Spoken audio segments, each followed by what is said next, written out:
पक्षीपुर गांव में मनु चिढ़ा और राणो चिड़िया ने अपने दोनों बेटों कालू चिढ़ा और छोटू चिढ़ा को बड़े लाड प्यार से पाला था। उन्हें अच्छी शिक्षा दी, अच्छे संस्कार दिए और खुद तकलीफें झेल कर भी कभी उनकी खुशी में कमी नहीं आने दी। हे भगवान, मेरे बच्चे को ठीक कर दे। ए जी, आप क्या कर रहे हो? जल्दी से डॉक्टर को बुलाकर लाओ ना। हाँ, अभी बुलाकर लाता हूँ। अरे माँ, क्या आप भी? मुझे सिर्फ बुखार है हल्का सा और मैं मेडिकल स्टोर से दवाई ले चुका हूँ। अरे पर और पापा, आप तो रहने ही दो। माँ को समझाने के बजाय और उनका साथ दे रहे हो। सीरियसली भैया, जरा सी भी तबीयत खराब होने पर माँ पापा ऐसे कर रहे हैं जैसे कैंसर हो गया हो। चुप कर, शर्म नहीं आती? अपने भाई के लिए ऐसा बोल रहा है। भगवान न करे कभी ऐसा हो। अरे मेरी निरुपा रोई, मुझे कुछ नहीं हुआ है, इतना मेलो ड्रामा मत करो। हाँ, अभी तो तुम्हें ये मेलो ड्रामा ही लगेगा। जिस दिन खुद की औलाद होगी तब समझ आएगा। ये सुनकर कालू चिढ़ा और छोटू चिढ़ा हंसने लगे। ऐसे ही समय गुजरता गया और फिर कालू चिढ़ा और छोटी चिढ़ा की शादी हो गई। इनकी चिड़िया बड़ी बहू और पीहू चिड़िया छोटी बहू बनकर घर में आई और घर का माहौल बदलने लगा। रात के समय राणो चिड़िया प्यार से सबको खाना परोस रही है। लो बेटा, तुम्हारी पसंद की दाल बनाई है। हाँ माँ, बस थोड़ा कम दो। क्यों बेटा, तबीयत ठीक नहीं है क्या? नहीं मम्मी जी, बस ये हेल्दी लाइफस्टाइल अपना रहे हैं। ऑयली खाना बंद कर दिया है। वैसे भी घर के खाने में इतना तेल घी होता है कि वजन बढ़ जाता है। बेटा, घर का खाना ही सबसे हेल्दी होता है। तुम कहो तो कम घी डाल दो, पर घर का खाना छोड़ना ठीक नहीं। अरे मम्मी जी, हेल्दी रहने के और भी तरीके होते हैं। अब पुराने जमाने की बातें मत करिए। आजकल लोग केटोजेनिक डाइट और इंटरमीडिएट फास्टिंग कर रहे हैं। अरे पर ये केटो जेटो क्या होता है बहू? अरे पापा जी, आपको क्या समझ आएगा? ये नई जनरेशन की बातें हैं। आपको तो वही पराठे और घी वाली दाल पसंद आएगी। राणो चिड़िया और मनु चिड़ा एक दूसरे की तरफ देखकर चुप हो जाते हैं। धीरे धीरे बहुओं को लगने लगा कि सास ससुर हर चीज में दखल देते हैं। कालू चिढ़ा और छोटू चिढ़ा को भी लगने लगा कि माता पिता की मौजूदगी उनकी निजी जिंदगी में रुकावट बन रही है। पापा, हम आपसे एक जरूरी बात करना चाहते हैं। बोलो बेटा, सब ठीक तो है ना? पापा, हम सोच रहे थे कि अब हमें अलग रहना चाहिए। घर में सन्नाटा छा जाता है। क्या कहा तुमने? अलग रहना चाहते हो? मम्मी जी, हम बस इतना कह रहे हैं कि अब हमें अपनी जिंदगी अपने हिसाब से जीनी चाहिए। हाँ मम्मी जी, देखिए आजकल हर कोई अलग रहता है। इससे सबकी जिंदगी आसान हो जाएगी। आपको और पापा जी को भी आराम मिलेगा और हमें भी। और यही आराम तुम्हें हमारे साथ रहते हुए नहीं मिल सकता। मम्मी, हम आपको हर हफ्ते मिलने आएंगे, ठीक है? बेटा, हफ्ते कब महीने और महीने कब साल बन जाएंगे पता भी नहीं चलेगा। पापा जी प्लीज, इसे इतना बड़ा मुद्दा मत बनाएं। हम तो बस अपना अलग स्पेस चाहते हैं, इसमें कोई बुरी बात नहीं। बिल्कुल, हमें भी अपनी जिंदगी अपनी शर्तों पर जीने का हक है। और फिर हम आपको छोड़ तो नहीं रहे, कभी भी आ सकते हैं मिलने। मनु चिढ़ा और राणो चिड़िया एक दूसरे की ओर देखकर चुप हो जाते हैं। उनकी चेहरे पर गहरी उदासी छा जाती है। कुछ दिनों बाद कालू चिढ़ा और छोटू चिढ़ा अलग हो गए। मनु चिढ़ा और राणो चिड़िया का घर सूना हो गया। लगता है हम ही गलत थे, बच्चों की जिंदगी में दखल दे रहे थे। नहीं जी, हम गलत नहीं थे, बस अब ये दुनिया बदल गई है। अब माँ बाप बच्चों की जिंदगी का हिस्सा नहीं, एक फर्ज भर रह गए हैं। राणो चिड़िया को अपने बेटों से बात किए महीने हो गए थे। वो रोज फोन मिलाती, लेकिन कालू चिढ़ा और छोटू चिढ़ा के पास वक्त ही नहीं। जब भी फोन करती हमेशा वही जवाब मिलता। माँ, अभी मीटिंग में हूँ, बाद में बात करता हूँ। माँ, कितनी बार कहा है, बिना वजह फोन मत किया करो, बिजी रहता हूँ मैं।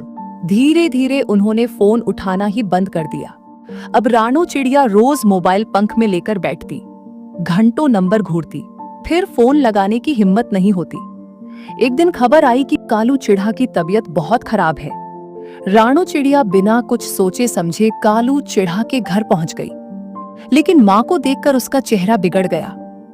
माँ, आप यहाँ क्यों आई? बेटा, तुझे तेज बुखार है, माँ का दिल नहीं माना, सोचा तुझे देख आऊं। मैंने कहा था ना, हमें अकेला छोड़ दो, मैं अपना ख्याल खुद रख सकता हूँ। राणो चिड़िया का दिल चकनाचूर हो गया। बेटा माँ कभी अपने बच्चों को छोड़ नहीं सकती। मुझे अब तुम्हारी जरूरत नहीं है, प्लीज वापस चली जाओ। राणो चिड़िया आंखों में आंसू लिए घर से निकल जाती है। कुछ महीनों बाद कालू चिड़ा बेटा बंटी गंभीर रूप से बीमार पड़ जाता है। देखिए बंटी की हालत नाजुक है, उसे अस्पताल में भर्ती करना पड़ेगा। कालू चिढ़ा पास बंटी को लेकर अस्पताल की तरफ उड़ता है। अस्पताल के बेड पर लिटाता है और रात भर उसके सिरहाने बैठा रहता है। पापा आप यहाँ क्यों बैठे हो? ऑफिस जाओ ना। कालू चिढ़ा की आंखों में आंसू आ जाते हैं। नहीं बेटा, मैं तुझे अकेला छोड़कर कहीं नहीं जाऊंगा। तभी उसके फोन की घंटी बजती है। बॉस का फोन था। कालू चिड़ा तुम कब ऑफिस आ रहे हो? सर मेरा बेटा बहुत बीमार है, मैं अभी नहीं आ सकता। देखो तुम्हारी पर्सनल प्रॉब्लम से कंपनी नहीं चलती। अगर आज काम पे नहीं आए तो तुम्हारी नौकरी चली जाएगी, समझे? कालू चिढ़ा का खून खौल उठता है। वो गुस्से में तेज आवाज में बोलता है, मेरा बच्चा हॉस्पिटल में है और आप मुझसे इस वक्त काम की बात कर रहे हैं। आपको जरा भी शर्म नहीं है?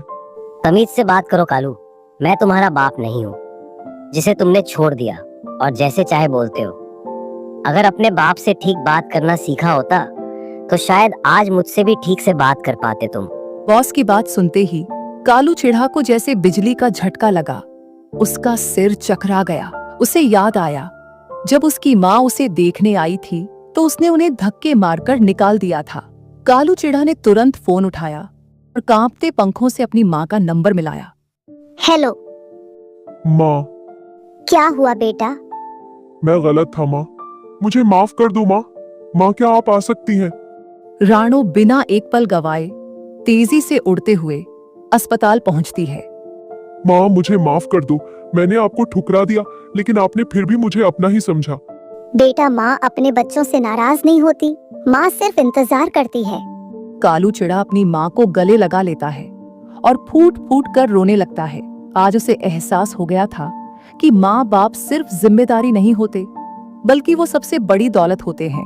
लेकिन ये सब देखकर छोटू चिढ़ा मुंह बना रहा था क्योंकि उसकी ऑफिस में उसका टेंडर पास हो गया था। वो घमंड में था। पर तभी बॉस का फोन आया। छोटू चिड़ा कल तुम बहुत लकी थे कि तुम्हारा टेंडर पास हो गया था, लेकिन मैं ये टेंडर किसी और को दे रहा हूँ। मुझे तुम पर भरोसा नहीं है। मुझे पता चला कि तुमने अपने माँ बाप को छोड़ दिया, तो अगर तुम अपने माँ बाप को छोड़ सकते हो तो हमें छोड़ने में भी तुम्हें वक्त नहीं लगेगा। नहीं प्लीज ऐसा ना करिए। मैं मत करो। फोन रखो, मुझे कोई ईमानदार पक्षी चाहिए, दगाबाज नहीं। छोटू चिढ़ा का दिल बैठ गया। बॉस की बात सीधा उसकी सीने में उतर गई। क्या सच में वो इतना नीचे गिर चुका था? उसका दम घुटने लगा। वो तेजी से अपने माँ बाप की तरफ भागा। माँ पापा मैं बहुत बड़ा बेवकूफ था, पैसे और काम के पीछे भागता रहा, लेकिन भूल गया कि जिनकी वजह से मैं यहाँ तक पहुँचा उन्हें ही पीछे छोड़ दिया। माँ पापा माफ कर दो मुझे। बेटा तुमने देर कर दी, लेकिन बहुत देर नहीं हुई। बेटा तुम तो कहते थे कि तुम्हारे पास वक्त नहीं है, आज अचानक क्या हुआ? माँ बॉस ने मुझे आईना दिखा दिया। अगर मैं अपने माँ बाप को ठुकरा सकता हूँ तो दुनिया भी मुझे ठुकराने में देर नहीं लगाएगी। मैं कितना स्वार्थी था। कालू चिढ़ा भी उनके पास आया और अपने माँ बाप से माफी मांगते हुए बोला, माँ पापा मैंने भी बहुत बड़ी गलती की।